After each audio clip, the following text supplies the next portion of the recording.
Good afternoon. We now have a panel discussion on the Indian Resuscitation Council.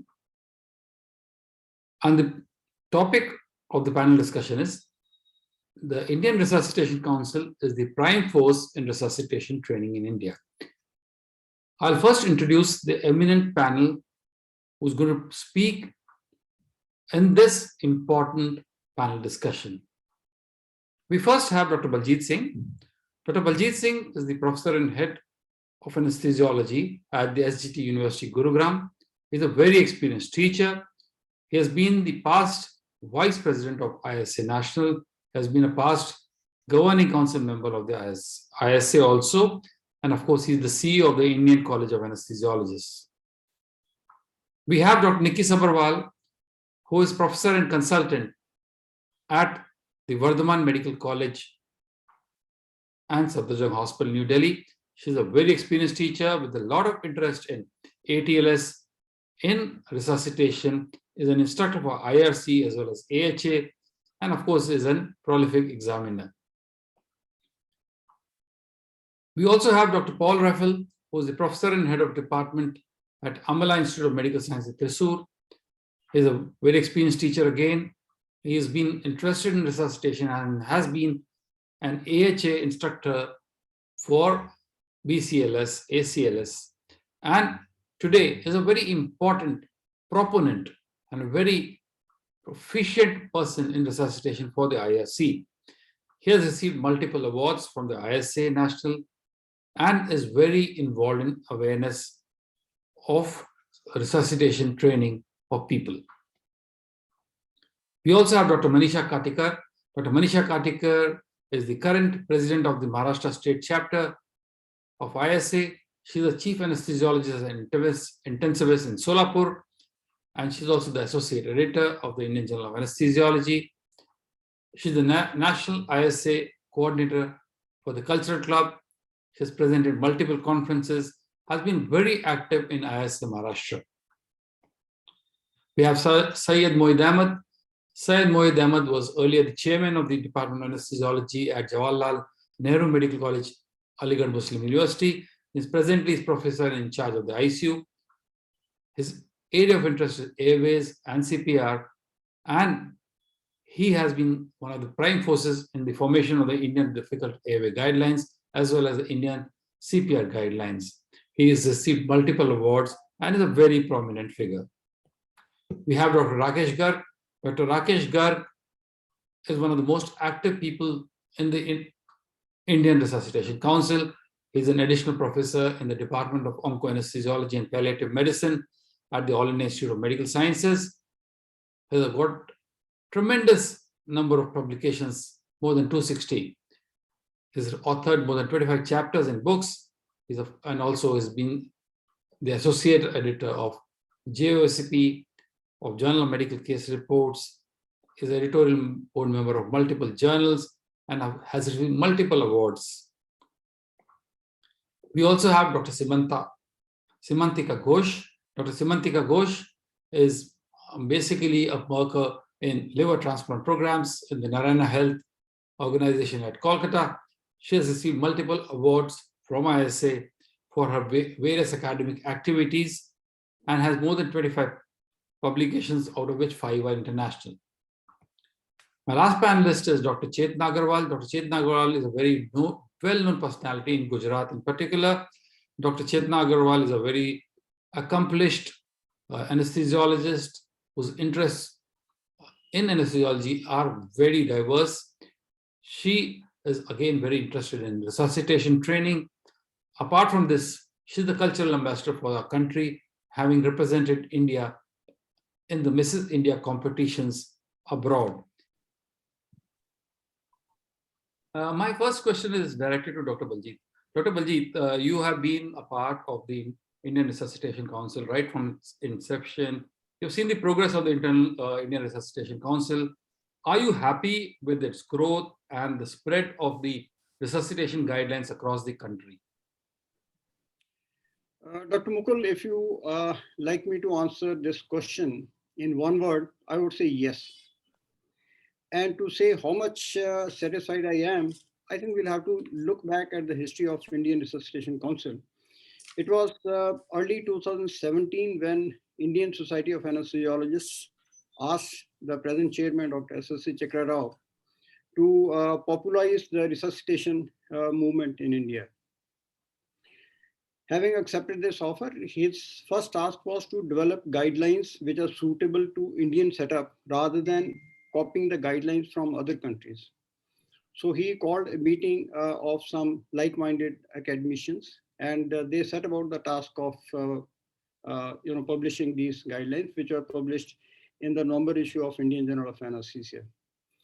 And with regard to the formation of these guidelines, some of the notable names, Dr. Rakesh Garg and Dr. Mohit, were there, apart from a few others who developed these guidelines. And these guidelines have been kind of the torch bearer for Indian Resuscitation Council. Now these guidelines have been endorsed by various associations, and a lot of countries have recognized it.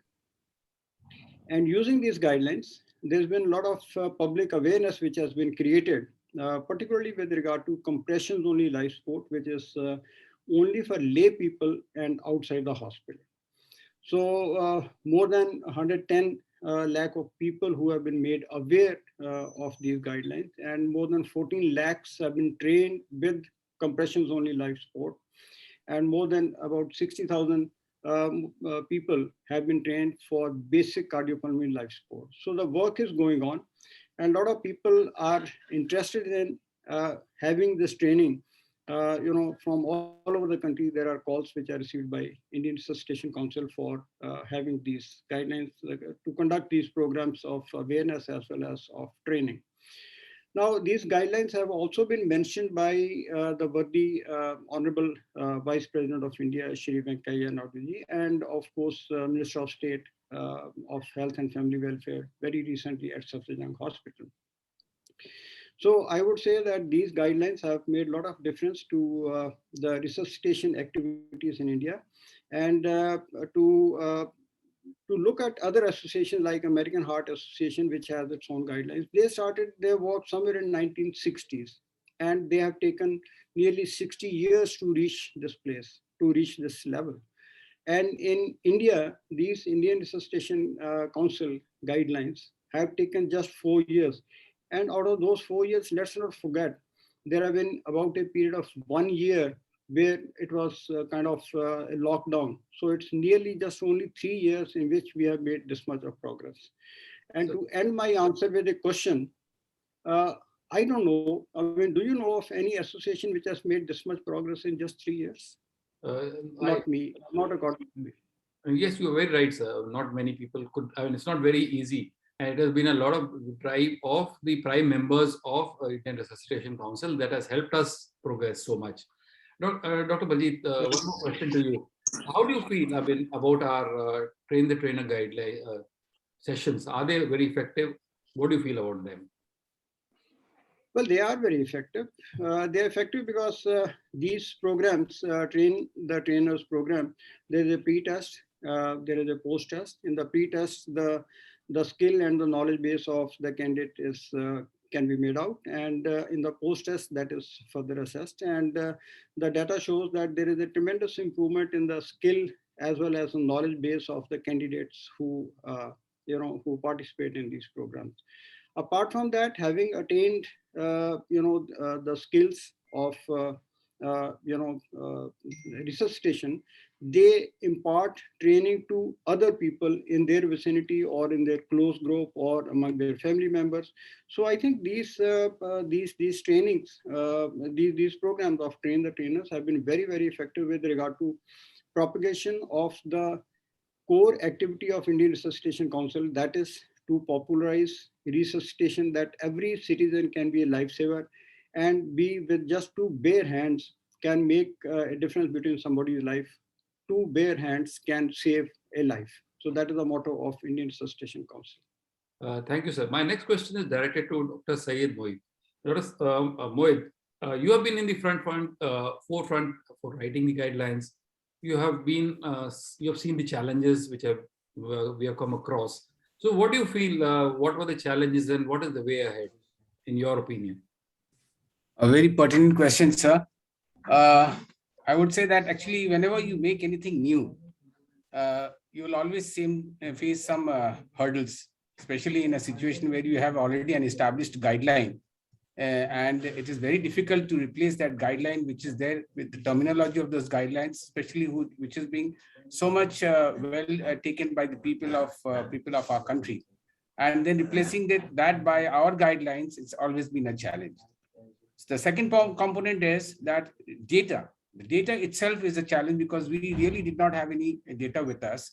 So anything which we will make will always it will always be put up in a format that probably are we remaking it, something like that. So there will be a lot of questions amongst the the takers or the people population. I mean our population.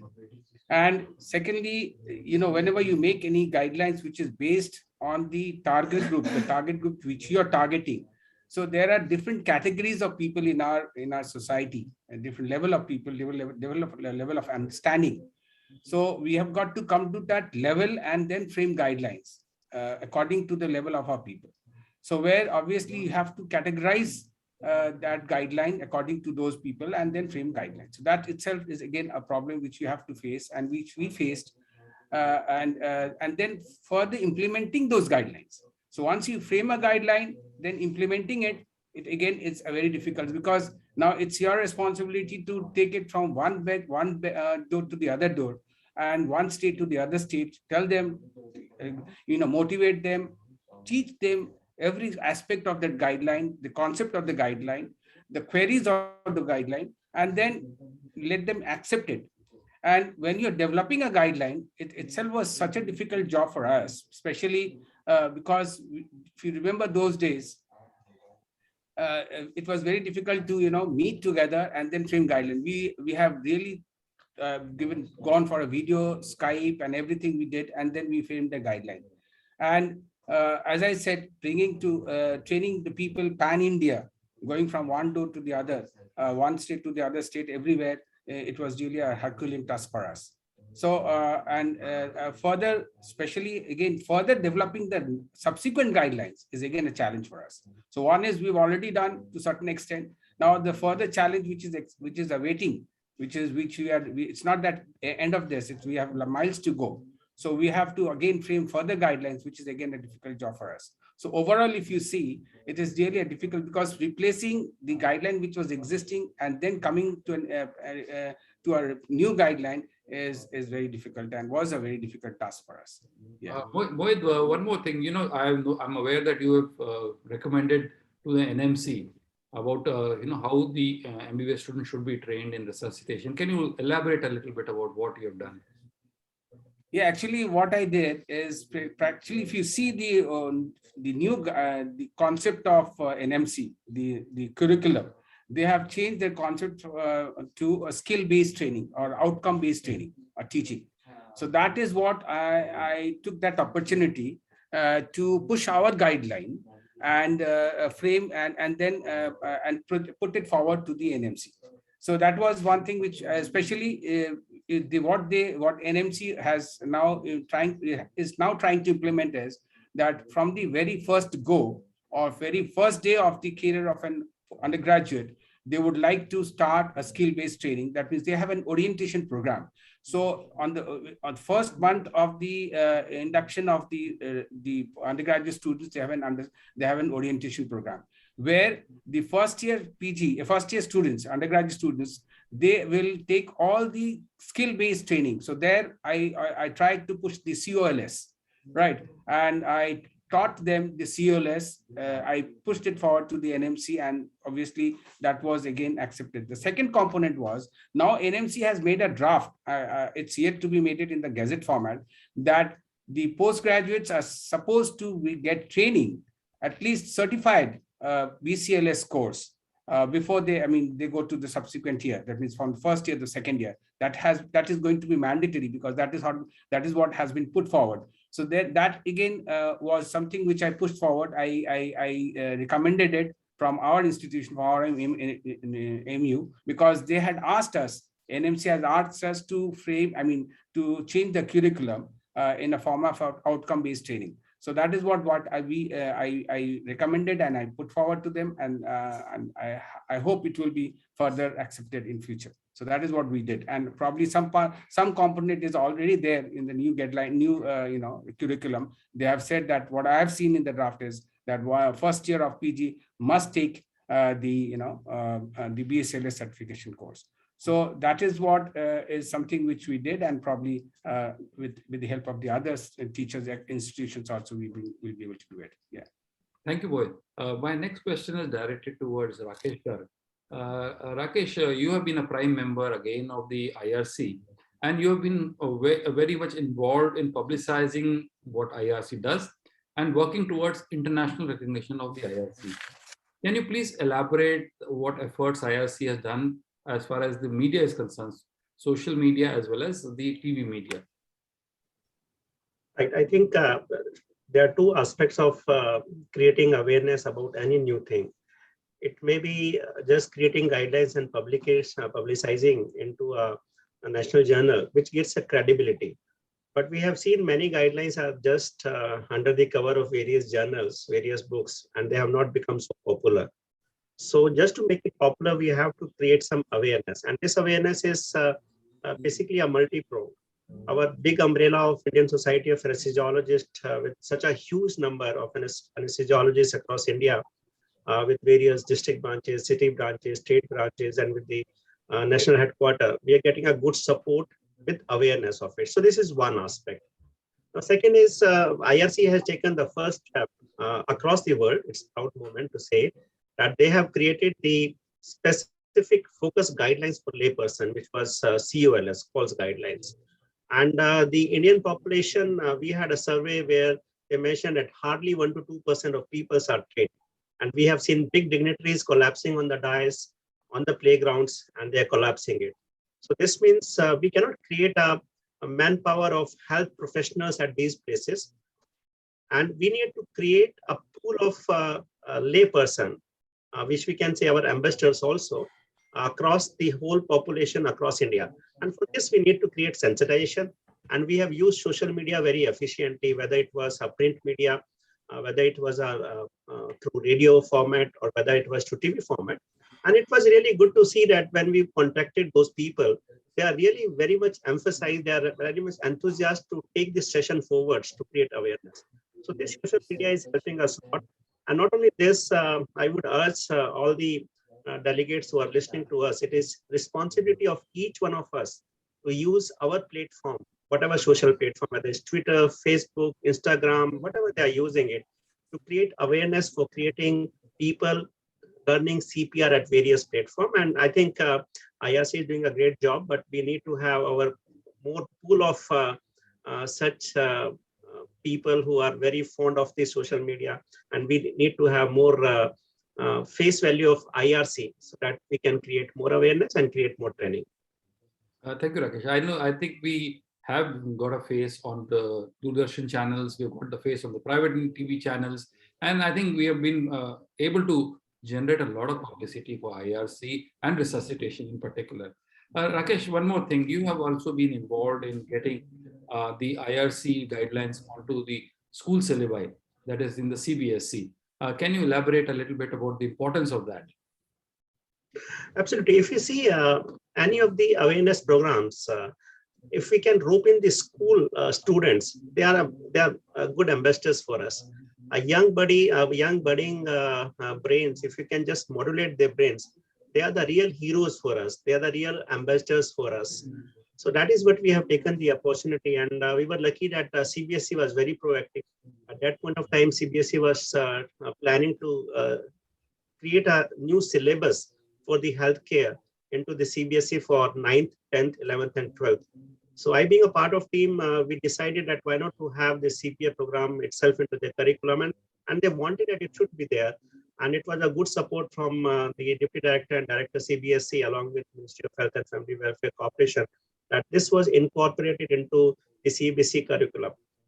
And then once it was incorporated, the other thing is how to create the pool of trainers. And then subsequently, CBSE allowed, they called 2 teachers from each school across India. And we have done a lot of training, 3 or 4 training programs, which every training program has more than 80 to 100 teachers from different schools, and we could train them. So we were successfully able to transmit the importance of CPR. We were able to create the pool. And I think these school students are real heroes for us. We could see a lot of enthusiasm in them. And the thing is, if we teach somebody a 98, 60, 70-year-old guy to become a trainer, why not to make this 12, 13, 14-year trainer who will be in the community for next 6, 7, 8 decades. So I think that's the pool that we are looking at. But having said that, we need to have more pool of trainers to have more awareness and more training. Thank you, Rakesh. Yeah, they're the children in the schools right now are the future of the country, and that is what is important to tap. And I think it's a great effort by all of us to get CPSE to include it. Thank you, Rakesh. And my next question is directed to Dr. Manisha Katkar. Dr. Manisha Katkar, you are a very senior executive in the Maharashtra ISA. And the Maharashtra ISA has been very active in organizing different types of training programs across Maharashtra. How do you feel? How were the trainings? Were the trainees enthusiastic? Were the people attending the training also enthusiastic? And what was your take home? Yes. Thank you so much for giving me opportunity to represent Maharashtra. Sir, as far as my colleagues are concerned, Indian Resuscitation Council has definitely created a significant impact on the enthusiasm, and anesthesiologists all over in Maharashtra are really enthusiastic about IRC, and they are actively doing course activities all over Maharashtra.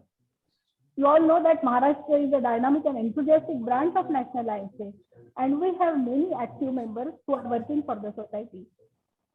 What I feel is that everyone who practices anesthesia cannot become an academician, but they want to express themselves in front of the public. They want themselves to teach the skills that they have acquired over the years. And Indian Resuscitation Council has given them a vent to express themselves. And all enthusiastic members of Maharashtra State Chapter ISA are coming on the common platform, and they are doing course activities.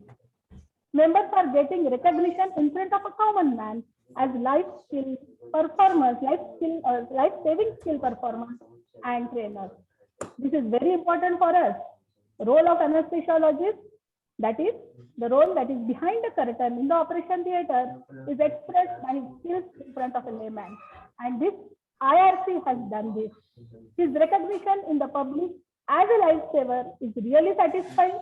I personally feel that this satisfying motivates them, inspires them to reach and they go on with more and more CPR programs. Sir, I can tell you that few of them are so zealous that they carry their own mannequin in the operation theaters and their cars and teach laymen who are present in the outpatient department of the hospital after finishing their own. The equation of IRC for Maharashtra, IRC is operation only life support activities. Because of COVID pandemic, the BCLS and the CCLS activities, there is less knowledge at the moment, but definitely the COVID restrictions are getting lifted up. Social activities are possible now. And recently, Maharashtra State Chapter ISA celebrated 3 weeks of public awareness activities along with sports activities. Every single branch arranged maximum programs all over Maharashtra. The social media platforms and WhatsApp groups were flooding with all the activities of schools all over Maharashtra. I must tell you this, sir. On the occasion of World Anesthesia Day on 17th October, as it was a Sunday, we conducted course activities all over Maharashtra in 32 branches at one time in the morning. And myself and my secretary, our secretary, Dr. Ghosh, communicated with all the branches through the Zoom platform, and we encouraged all of them for the course activities. This was the first time that mega course activity was conducted successfully by Maharashtra. Regarding the enthusiasm of trainees in learning CPR, it is remarkable, sir. Young school children and the college students are more eager to learn, have many queries, and are always enthusiastic for the hands-on workshop for course activities. Adult population is also eager to learn when they realize that their efforts can serve someone's life. Many times we are getting invitations from common people. Someone who had attended our program invite us again for the course activities. This enthusiasm is necessary on both the sides. So I must say that both trainees as well as trainers are enthusiastic all over Maharashtra. Every member of Maharashtra State Chapter ISA is motivated and inspired to conduct CPR program. Thank you very much, ma'am. It was excellent. Actually, Maharashtra is doing a great job. And it is because of the COLS activities in Maharashtra, resuscitation activities, that we had a viral message going, which was carried across the country, in which one doctor who was trained by our people, he managed to save his neighbor. And that became a viral message. And I'm sure that is going to reap great dividends for all of us and spreading the message across the country. Thank you very much, ma'am. I'll direct my next question to Dr. Simantika Ghosh. Dr. Simantika, you have been involved with the first workshop of the IRC during ISACon Kolkata.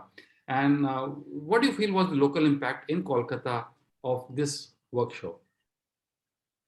Good evening, everyone. Thank you for the question. It was really a very proud moment for all of us at Kolkata to be holding the first workshop on 24th November 2017, where the guidelines were formally launched.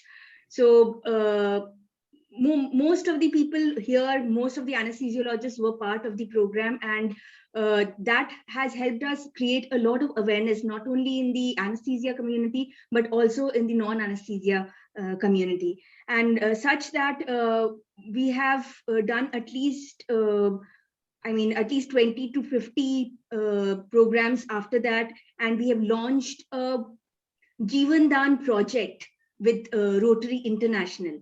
And we have, under that project, we have been able to train at least, if not more, 2,000 school students in the duration from 2017 November to 2020 March, after which obviously COVID struck us.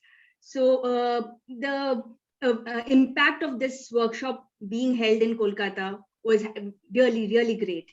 And we are still working on it. Hope we do more.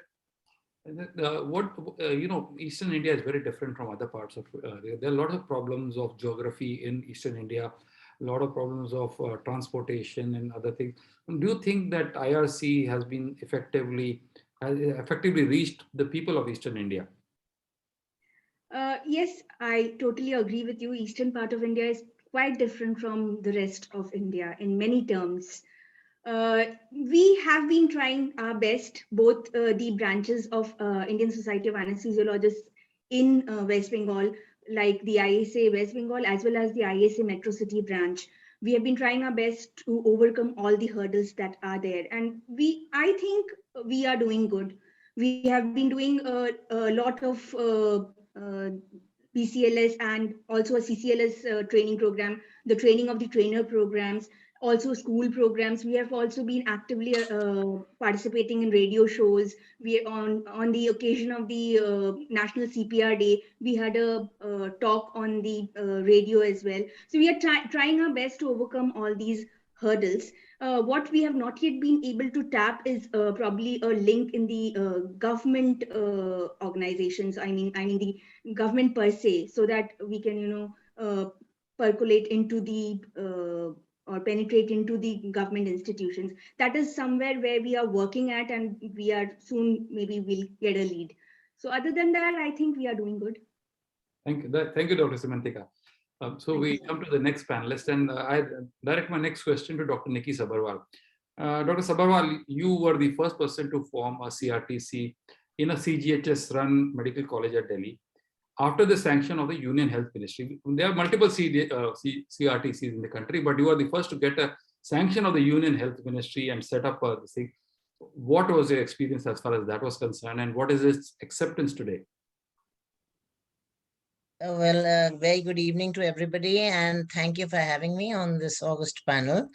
Dr. Mukul, I'm very passionate about CPR training.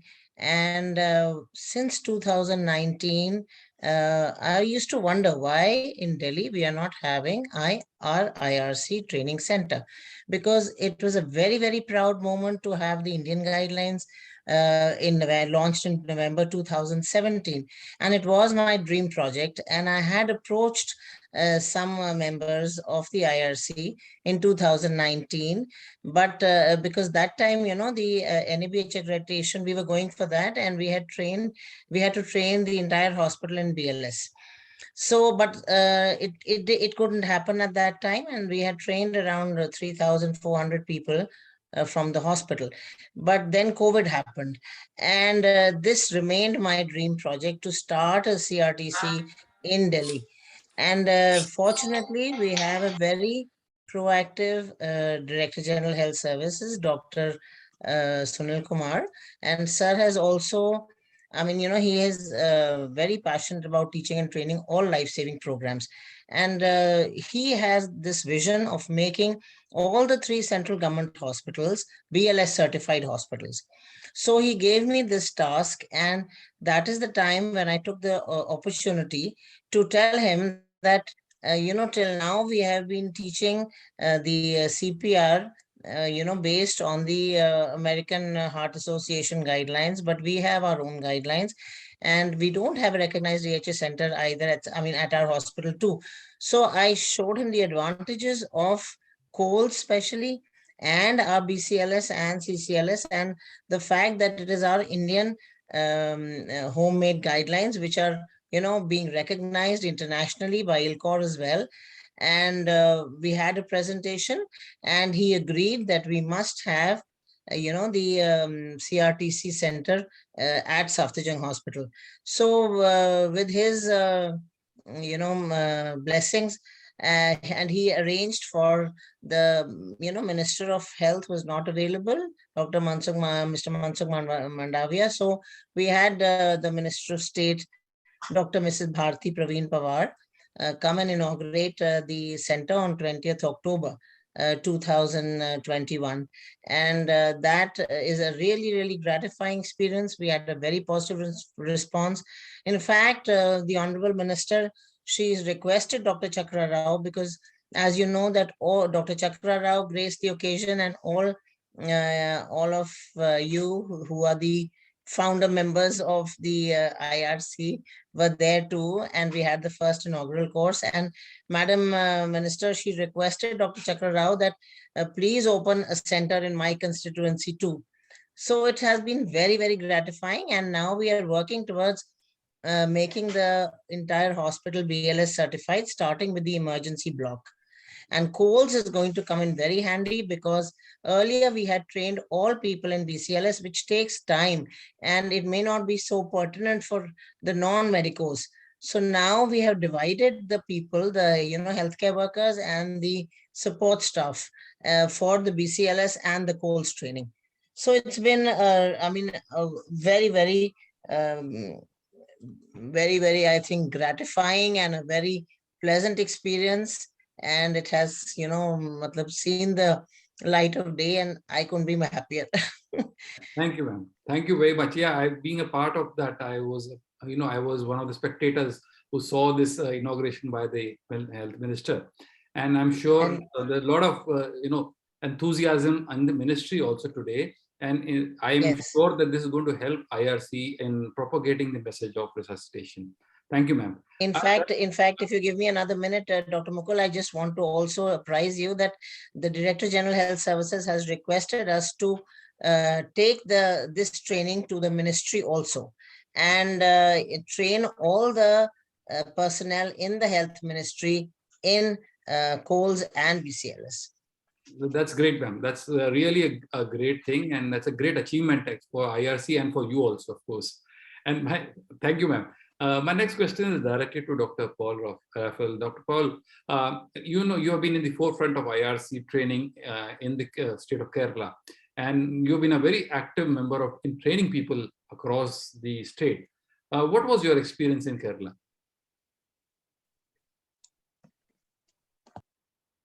You're muted, Dr. Paul, you're muted, please. Sorry for that. Thank you, Dr. Mukul sir. I'm very happy and proud to say that we could train a good number of people on our unique algorithm. What we have is COLS. So that was a great achievement, and I'm very thankful to the national team for giving all the support led by our chairman, Dr. Chakrao sir. So I had the opportunity to attend the first TOT along with Dr. Simantika, and with all the senior leaders who were there also there. And after that, what we planned in Kerala was to train the trainers. For that, actually, we got the help from Dr. Chakrao sir and Dr. Rakesh sir. Both of them came down within, and this was within 4 months after this, and we could train 50 trainers. Next, our plan was to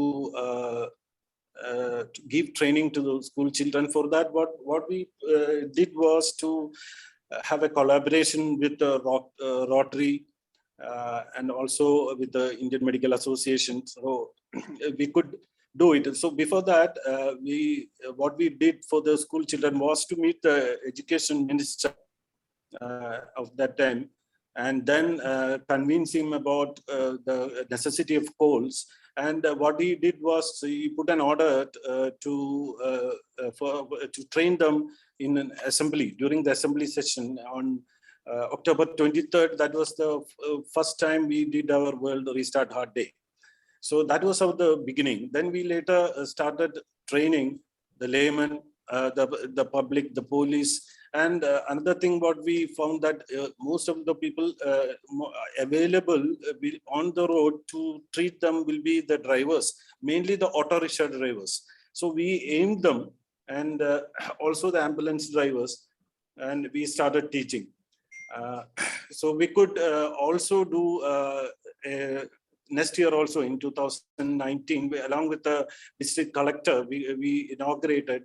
And what we did the next year was to give these mannequins to the school children so that they can take that home. They can study there and take that home and teach their family members. So that was a great achievement when we could train a good number of people with that. And we plan to continue our own aim, what our IRC has to train all the citizens with codes so that we can save everyone, each life. Thank you, Dr. Paul. That's great. Actually, a lot of effort has gone in Kerala in particular, or whatever I am aware of. And especially, I've been very regular in training the people who come for driving licenses, etc. And we are very, we are very fortunate that all of you have taken such a lot of interest in IRC activities in Kerala. Thank you, Dr. Paul. My next panelist is Dr. Chetna Agarwal. Dr. Chetna Agarwal is the country's brand ambassador in international pageants. She has taken part in many international beauty pageants. And not only has she been the ambassador for the country, she has been an ambassador for the Indian Resuscitation Council because she has been training people during the pageants. And I would like to ask you, Dr. Chetna, what was your experience about training people during the pageants? And also, what was the acceptance of the other contestants during of the IRC guidelines? Sir, actually, COLS training and IRC has set really great standards across the world, I would say, because this has brought India across the world platform. And being the secretary of ISA Wardra, so I felt that this training should be given to everyone. So this first happened during my pageant, Mrs. India Universe 2019, when I had to go to Mauritius for the pageant. And per chance, I was missing my activities on 16th October, which was World Anesthesia Day and World Restarted Heart Day. So that day, after the entire program of the pageant was over and after the dinner was over, we had a gap of about 15 minutes between the next session training for the next day. So I thought, why not use those 15 minutes for training of the finalists there.